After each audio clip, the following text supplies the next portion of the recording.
The valley was silent except for the dull thuds of distant artillery and the crackling hiss of burning debris. Smoke coiled through the air, turning the sunlight into a sickly orange haze that hung over the battlefield like a curse. The SEAL team had fought for hours, their bodies caked with sweat, dust, and gunpowder. They were a dozen men deep into enemy territory, low on ammunition, and completely surrounded. Each heartbeat echoed with the grim realization that the fight was slipping from their control. Their last cover was a half-collapsed stone wall, riddled with bullet holes and barely standing. Beyond it, enemy rifles gleamed from the ridgelines. Every time one of the SEALs moved, a barrage of gunfire pinned them back down.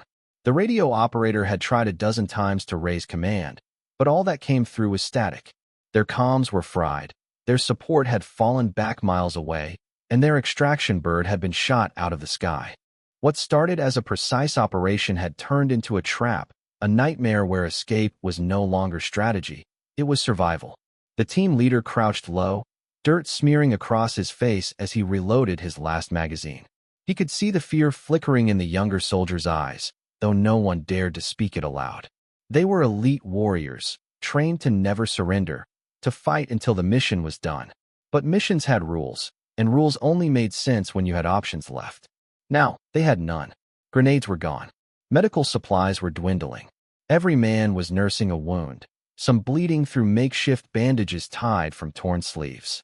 The sound of enemy vehicles clanking in the distance told them what they already knew. The end was closing in. The air was thick with the metallic scent of spent shells and burnt diesel. One of the SEALs peered through a crack in the wall and saw a line of enemy fighters moving methodically, sweeping in tighter circles. They weren't rushing. They knew they had the Americans boxed in. A voice shouted something in a foreign tongue, followed by laughter carried on the wind.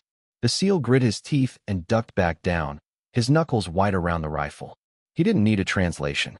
He could tell exactly what was being said. A mortar round hit nearby, shaking the ground and showering them with rubble. The concussion rattled through their bones, leaving a ringing in their ears that made it impossible to think straight. The medic checked one of the wounded men, his face pale, breathing shallow, and realized they couldn't move him without a stretcher. They were anchored to this ruin by their own casualties. The leader looked out again, squinting through the smoke. The enemy had raised a white flag on one of their trucks, not a signal of truce, but a taunt. A cruel reminder that the SEALs were done. Minutes stretched into hours, or maybe it just felt that way. Every sound became sharper, every silence heavier. One man whispered that they should make a final stand. Another suggested splitting up and trying to break through the east side. The leader shut both ideas down. There was no east side anymore, only death waiting in every direction. He pressed his hand to the dirt, feeling the vibration of approaching engines. They were bringing something bigger now, maybe armor, maybe a transport. Either way, it was over. The thought of surrender was a poison that none of them wanted to taste, but it was creeping into their minds with every second. Pride didn't stop bullets, and honor couldn't save the wounded. The leader knew what command would say. SEALs never quit, but command wasn't here. Command wasn't bleeding beside him. He looked at his men, saw the exhaustion etched into their faces, the silent plea for something, anything, to change. The enemy's loudspeakers crackled to life. A voice blared through the smoke, ordering them to drop their weapons and come out. There was a pause, and then another order, sharper this time, followed by laughter. The SEALs stayed frozen. The leader looked at the others, his hand tightening on his rifle. But deep down, he knew they were out of time. The fight was gone, the hill lost, and the team trapped. The silence that followed wasn't fear. It was the sound of warriors realizing that even courage has limits when the world closes in from every side. The explosion that took out their comms truck wasn't just a blow to their operation. It was the moment everything truly began to unravel. The blast had sent a shock wave through the valley, knocking the antenna clean off and shredding every cable they had. The SEAL team's radio operator had scrambled to salvage what he could, his hands blackened with soot as he twisted wires together, trying to bring the system back to life. But no matter how many times he adjusted the frequency or swapped out batteries, all that came through was a faint hiss of static, like the battlefield itself was mocking their efforts. The thin thread connecting them to command had been cut, and with it went their lifeline to extraction, backup, and hope. The leader crouched beside him, trying his own hand at the handset. Echo command. This is Bravo 6. Do you copy? He repeated, his voice steady but sharp. Silence. He switched channels, tried again, switching to the emergency frequency. Nothing but static and the occasional crack of thunder from the distant hills. The storm rolling in only made things worse. Radio waves scattering, smoke from burning vehicles clouding visibility, and wind howling through the broken terrain. Each attempt felt more desperate than the last, but they kept trying because stopping meant accepting isolation. Across the shattered courtyard where they had taken cover, the men were huddled behind overturned debris, scanning the ridgelines for movement. They could see the enemy closing in, figures darting between rocks, shadows where there shouldn't be any. The SEALs had trained for silence, for precision, but the silence they faced now wasn't strategic. It was suffocating. They had no eyes in the sky, no satellite feed, no way of knowing whether reinforcements were even aware they were still alive. The mission's control had collapsed into chaos, and the battlefield had gone dark in every sense. One of the men, Ramirez, slammed his hand against the side of the dead comms unit, cursing under his breath. They can't hear us, he muttered, more to himself than anyone else. The leader said nothing. He didn't have to.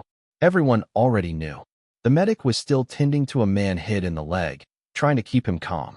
The sniper was perched behind a broken wall, glassing the horizon through cracked optics. They were professionals, every one of them, but the cracks were beginning to show, not in their discipline, but in their morale. When the team had deployed, they had confidence in every layer of support above them. Command had drones monitoring from the sky, a backup team staged 5 clicks south, and air cover on standby. That was the plan. The problem was that plans don't survive contact with reality. The ambush had come faster, sharper, more coordinated than any of them expected. In a single strike, the enemy had hit their vehicles, their comms, and their fallback route. The SEALs had adapted as they always did, taking ground, moving silently, trading fire efficiently, but as the hours wore on, adaptation turned into endurance. They were still alive, but survival wasn't the mission. The mission had vanished with the signal. The team leader pulled out the GPS unit next, hoping to get at least coordinates for an emergency beacon, but the display flickered and died. The EMP from the first explosion had fried more than the radios. Even the backup batteries were useless. The tech specialist gave a quiet, resigned look and shook his head. There was no help coming, not unless they made their own way out. But even that was impossible without knowing where the enemy lines ended and where their own might begin. The sound of enemy chatter echoed faintly from somewhere up the slope. The translator caught a few words, orders being given, positions being moved. They were tightening the net. Without comms, there was no calling for an airstrike, no way to coordinate a break or request evac. The SEALs were ghosts in their own operation, unseen and unheard. Every minute they stayed meant the enemy drew closer, their circle shrinking tighter around the ruins. Still, the leader refused to panic.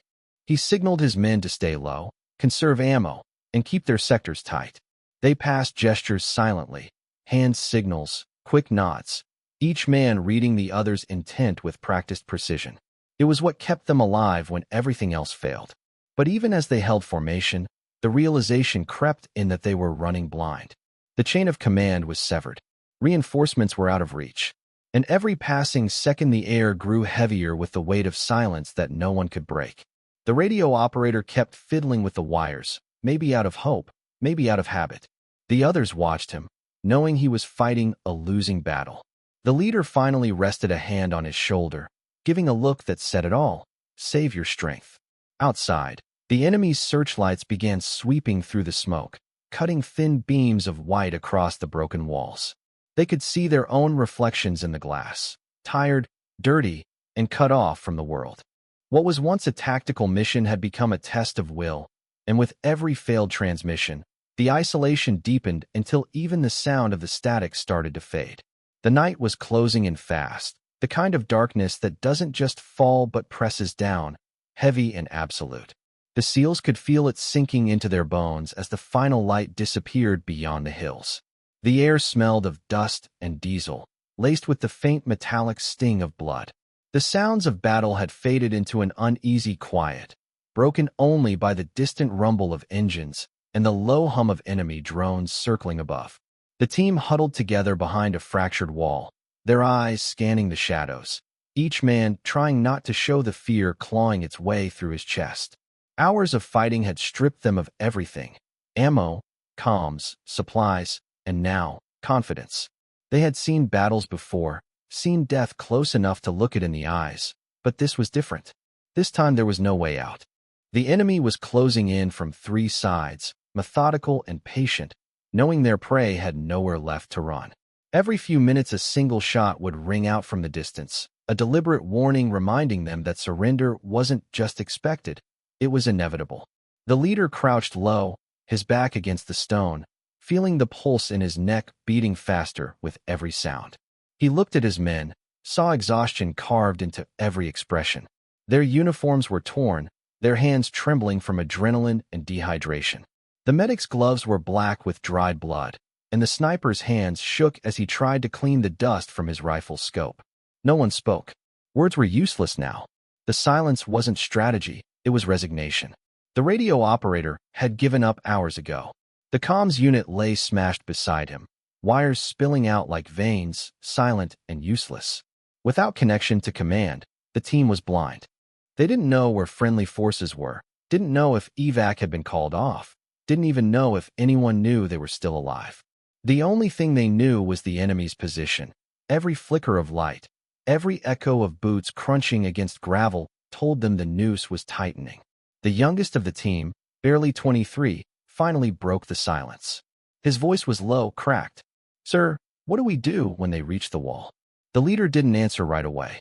He just stared at the ground, his jaw clenched, his mind racing through plans that no longer made sense. Every option ended the same way. The mission had failed. The hill was lost, and the men he was responsible for were out of time. He finally looked up, meeting the young man's eyes. "We stay quiet," he said. "We hold until we can't." The words were calm, steady, but behind them was the weight of truth. Holding meant waiting for death. Still, no one protested. Discipline ran too deep, loyalty even deeper. They had trained for years to obey, to trust, to fight until the end, and even now, when the end was staring back at them, that instinct held. Minutes dragged by like hours. The wind picked up, carrying with it the faint echo of enemy laughter. The SEALs exchanged glances, silent messages of defiance passing between them. A single flare burst in the sky, bathing the ruins in an eerie red glow. For a moment, they could see the full scope of their situation. Dozens of enemy silhouettes crawling over the ridge, rifles glinting in the light, moving like a black tide. The flare faded, and darkness reclaimed the valley. The team leader took a deep breath, his hand gripping his rifle tightly though he knew it wouldn't matter. He glanced toward the wounded soldier lying beside the wall, whispering a quiet prayer under his breath. He could feel the tremor in the earth now, a deep vibration that grew stronger with each passing second. The enemy was moving vehicles closer, armored transports positioning for the final approach. The sound of metal grinding on rock filled the air, followed by the sharp click of rifle safeties disengaging all around them. One of the men whispered something, a name, a thought, maybe a goodbye. It was swallowed by the noise of engines roaring to life. The leader motioned for silence again, his finger to his lips, his eyes locked forward. Every nerve in his body was on edge. His men followed his gaze, their breaths shallow, hearts pounding. They were warriors trained to face the impossible, but what lay ahead wasn't a fight anymore. It was a waiting game with no exit. The first spotlight swept across their position, blinding white light cutting through the smoke and dust. It paused, lingered, then moved on. The SEALs froze, their muscles tense, the air thick with the smell of fear and determination. A single command in a foreign language echoed across the valley, followed by laughter and gunfire in the distance. The leader looked up at the night sky, black, endless, indifferent, and felt the crushing weight of helplessness settling in. For the first time, even the most hardened men among them began to doubt whether courage alone could carry them through what was coming next. She had been separated from the team hours earlier, caught in the chaos when the ambush hit from every direction. The explosion had thrown her from the transport vehicle, the impact knocking the breath from her lungs as debris rained down around her. When she finally came to, Her ears were ringing and her head throbbed, but instinct took over before fear could. She dragged herself behind cover, rifle still clutched in her hands, scanning the horizon for any sign of movement. The night was burning with tracer fire and the screams of engines, but the team she was supposed to be covering had vanished into the haze. Her radio was dead. Her locator beacon blinked once and went dark. She was alone. For a soldier trained in silence, isolation wasn't new, but this felt different. The battlefield stretched before her like a graveyard, the air thick with smoke and the smell of scorched metal. Somewhere in that chaos, her brothers in arms were still out there, surrounded, fighting to stay alive. She knew their formation, their fallback plan, the patterns of movement they would take under fire. If anyone could find them, it was her. But finding them meant crossing miles of open terrain with no backup, no communication, and enemies swarming every hill. She checked her gear, stripping off anything that would slow her down. Her hands moved automatically. Reload, secure move. The world around her faded into rhythm. Heartbeat, breath, step. She crawled through wreckage, slid through trenches, and kept to the shadows, guided only by the faint sound of distant gunfire. Each explosion painted her silhouette for a split second before she vanished again into the smoke. Her boots crunched over shattered glass and twisted metal. In the distance, she saw flashes, muzzle fire, flares, maybe even the glow of burning vehicles. That's where she needed to go. At one point, she stumbled upon a destroyed enemy convoy, bodies scattered, weapons abandoned. She could have turned back, waited for rescue, but that thought never even crossed her mind. She scavenged ammo, filled her pack, and pushed on. Every instinct screamed that time was running out. The night air was alive with whispers carried on the wind, fragments of enemy chatter she couldn't fully understand but recognized as orders. They were closing in on the team, and soon they would have nowhere left to hide.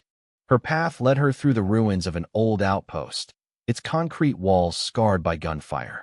Inside, she found what looked like a maintenance bay, half buried under rubble. That's where she saw it, an armored tank, its hull covered in dust but still intact. The sight stopped her cold. It wasn't part of their operation. It had been abandoned long before the battle. The fuel gauge was cracked, the treads jammed with debris, but to her it looked like salvation. She circled it once, checking for mines, checking for movement. Nothing, just silence. Her training told her it was impossible. Her gut told her it was her only chance. She climbed up, opened the hatch, and slid inside. The air was stale, the metal cold against her hands. She wiped the dust from the console, eyes narrowing as she studied the controls. She had been trained on armored vehicles during a previous rotation, a skill most of her team didn't even know she had. She ran her fingers over the ignition panel, muttering under her breath, coaxing the engine to life. At first, nothing. Then, with a groan that shook the ground, the old machine rumbled awake. Her heart pounded as the cabin filled with the vibration of power. She wasn't supposed to be here. She wasn't supposed to be doing this. But none of that mattered. Through the narrow slit of the viewport, she could see the glow of the battlefield ahead. Somewhere beyond those ridges, her team was trapped, pinned down, probably believing she was already dead. The thought hit her like a blade. She pressed her hand to the cold metal beside her, whispering to herself, not as a prayer, but as a promise. The turret controls responded sluggishly at first, then steadied as she adjusted the hydraulics. The machine wasn't perfect, but it was enough. Enough to fight, enough to make a difference, enough to give them one last chance. She shifted gears, the tank's treads grinding against the rocks. Dust billowed as the vehicle rolled forward, slow but unstoppable. Her pulse synced with the rumble of the engine. She could already see the flashes of muzzle fire ahead, the sound of the firefight still echoing through the valley. The team was still holding on, but barely. She adjusted her course toward the ridge that overlooked their position. Every second counted now. Every heartbeat was a step closer to the point of no return. She tightened her grip on the controls, her jaw set. There was no backup, no radio, no command structure to guide her. Just a choice, and she had already made it. The tank roared like a beast awakening from a long sleep, its engine growling deep and uneven at first before finding its rhythm. She gripped the controls tighter, her fingers trembling from the vibration that shook the entire cabin. Dust filled the air around her as the treads began to chew through the earth, crushing debris under their weight. Every turn of the wheel sent another surge of power through her arms, and for the first time since the ambush, she felt the balance of the battlefield shift. It wasn't confidence. It was instinct, a deep pulse in her gut that told her this was what she had to do. The ridge ahead was steep, and beyond it lay chaos. But somewhere past that line of fire, her team was still out there, pinned, desperate, waiting for a miracle that wasn't supposed to come. She drove forward through the smoke, eyes locked on the hill's dark silhouette against the faint light of the horizon. The radio was dead, her ears ringing from the constant rumble of the machine, but her focus was razor-sharp. She had no way to tell the SEALs she was coming, no signal to warn them what was about to appear over that ridge. They would see her silhouette, the tank's gun rising out of the haze, and they would either think it was death or salvation. She pushed the throttle harder, the gears grinding in protest as the old engine fought gravity. Sparks jumped from the exhaust, illuminating the wreckage she passed along the way. Each one of those burned-out vehicles had once been part of the mission. Each one represented a story that didn't get to finish. She refused to let hers be one of them. As she climbed, the sounds of the firefight grew louder. The staccato rhythm of rifles echoed off the rocks, followed by the deep thump of mortars. The enemy had dug in across the ridge, their positions fortified with sandbags and machine guns. She could see the muzzle flashes now, bright sparks tearing through the dark. Through the narrow viewport, the world looked small and framed, a tunnel of danger straight ahead. But she didn't slow down. She pushed the lever again, forcing the tank up the incline until its heavy frame began to tilt. The metal groaned in resistance, but she didn't care. If it could move, it could fight. The first enemy spotter saw her before she reached the crest. A shout went up, faint but clear through the thick glass. Figures scrambled, trying to realign their guns toward her direction. She flicked the turret control, aligning the cannon. The sight crosshair flickered weakly on the cracked screen, but it was enough. Her finger hovered for half a breath before she pressed the trigger. The cannon roared, and the explosion that followed ripped through the ridge like thunder. The shockwave slammed against her chest, even inside the armor, dust and smoke blinding her view. When it cleared, she could see enemy silhouettes scattering, their defensive lines suddenly broken. She fired again, the second shell striking an ammo cache. Flames erupted skyward, painting the hill in orange and red. The noise was deafening, but she could hear her heartbeat pounding over all of it. Somewhere below, the SEALs must have heard it too, the unmistakable sound of heavy armor entering the fight. She imagined their faces, disbelief turning into hope, confusion giving way to something fierce. They had thought the mission was over. They had thought they were alone. And now, out of the darkness, came a tank flying their flag of defiance. The enemy returned fire, bullets pinging off the armor, ricocheting into the night. Sparks danced across the hull, the sound like rain on steel. One round struck the side panel, denting it. Another hit the viewport, cracking it slightly. She ducked instinctively, then steadied herself, adjusting her aim. The cannon reloaded with a deep metallic clang, and she let another shell fly. The blast illuminated the entire hillside, revealing dozens of enemy fighters caught in the open. She didn't stop to count. She just kept firing, advancing, the tank climbing higher until the entire valley stretched below her like a battlefield reborn. Her jaw clenched, sweat running down her temple, her arms aching from the vibration. She felt the tank's tread slip once on the loose rock, but corrected instantly, grinding forward until the machine crested the hill completely. From that vantage point, she could see everything. The enemy lines, the burning wreckage, and at the far end of the valley, the faint silhouettes of her team huddled behind ruins. They looked impossibly small from up here, but she could tell by their movement that they had seen her. One of them stood up and waved, a desperate gesture that cut straight through the chaos. She responded by revving the engine, the sound echoing like a roar of defiance. The enemy soldiers hesitated, unsure whether to fire or flee. That hesitation was all she needed. She angled the cannon again, locked onto their main position, and let another round fly. The ground shook violently, the blast lighting up the horizon like dawn breaking early. She knew she couldn't stop now. Every second the tank kept moving, every shell she fired, Every inch she gained up that hill was rewriting what had been lost only hours before. The battlefield was eerily quiet for a moment, the kind of silence that doesn't bring peace but tension, the heavy pause before the next wave of chaos. Smoke curled through the broken landscape, the stench of burnt metal and gunpowder clinging to the air. She sat inside the tank, her breathing uneven, her gloves blackened from oil and dust. The radio crackled faintly, but no voices came through. Outside, the distant flicker of flames painted shadows that danced across the hills. She knew the enemy wasn't finished. They were regrouping, watching, waiting for their chance to strike back. Her heart pounded, but her eyes never left the viewport. She was running low on shells. The engine temperature was climbing dangerously, and yet something inside her refused to stop. Not now. Not when the SEALs were still down there fighting for their lives. She could see faint movement through the haze, the silhouettes of her team crawling between debris, trying to get closer to cover. They had been forced to the ground for hours, surrounded by an enemy that seemed endless. The tank's sudden arrival had given them a sliver of hope, but she knew it wouldn't last long if she didn't push forward. The enemy's artillery could zero in on her position at any moment. Every second she hesitated meant giving them time to recover. She adjusted her grip on the controls, wiped the sweat from her forehead, and pressed down on the accelerator once again. The tank groaned but obeyed, its treads cutting deep into the charred earth. She aimed the cannon at the ridge line, where she had spotted flashes earlier. The targeting system flickered, glitching from the heat, but she aligned manually. Her hands moved with precision born from instinct rather than sight. When she fired, the shell tore through the smoke and struck the rocks, sending fragments flying in every direction. The explosion lit up the enemy position, and she could see them scrambling for cover.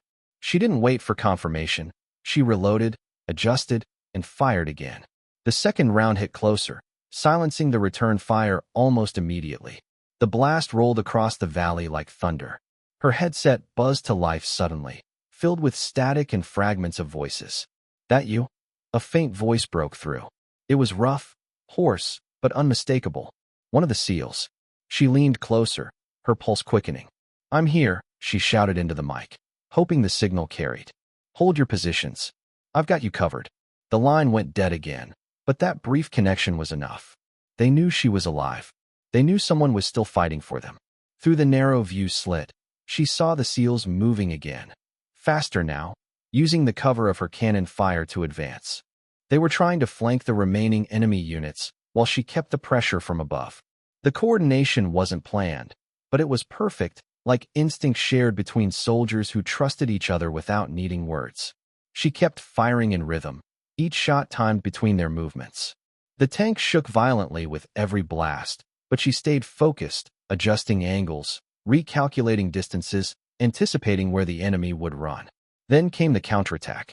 The ground erupted as mortar rounds began to fall closer and closer, shaking the tank from all sides. Dirt and shrapnel clattered against the hull. One blast hit close enough to knock her head forward, the force rattling her teeth.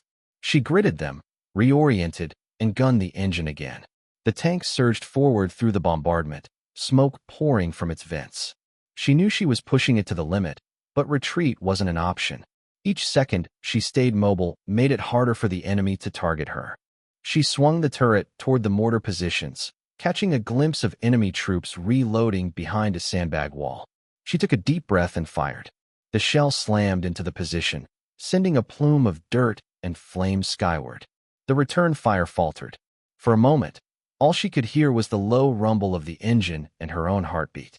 But the silence didn't last. Gunfire sparked again from the left flank. Close, too close. She grabbed the mounted machine gun, swung it toward the sound, and opened fire. The recoil slammed through her arms as she swept the line, brass shells clattering against the metal floor. Shadows fell, one by one. She reloaded, fired again, and then again, refusing to let them close the distance. The air inside the tank was thick with heat and smoke, her vision blurring at the edges, but her will stayed locked on one purpose: keep the line alive. She caught a glimpse of movement through the viewport, the SEALs breaking cover, sprinting toward her position. They were fewer now, their faces streaked with dust and blood, but they were still fighting. She realized that they weren't just running toward her, They were following her lead. Her defiance had reignited something in them. Where minutes ago there had been surrender, now there was motion, determination, life. She tightened her grip on the controls, feeling the vibration of the tank beneath her boots like a living pulse. Another explosion rocked the ground nearby, but this time she didn't flinch. She drove the tank forward again, past the ridge, toward the last line of enemy resistance. The ground trembled under its treads, the cannon ready for one more shot. She could feel every heartbeat echo through her body, every sound sharpened into focus. The mission wasn't over, not yet. The SEALs were still behind her, moving as one, and for the first time since the ambush began, she could feel momentum turning back in their favor.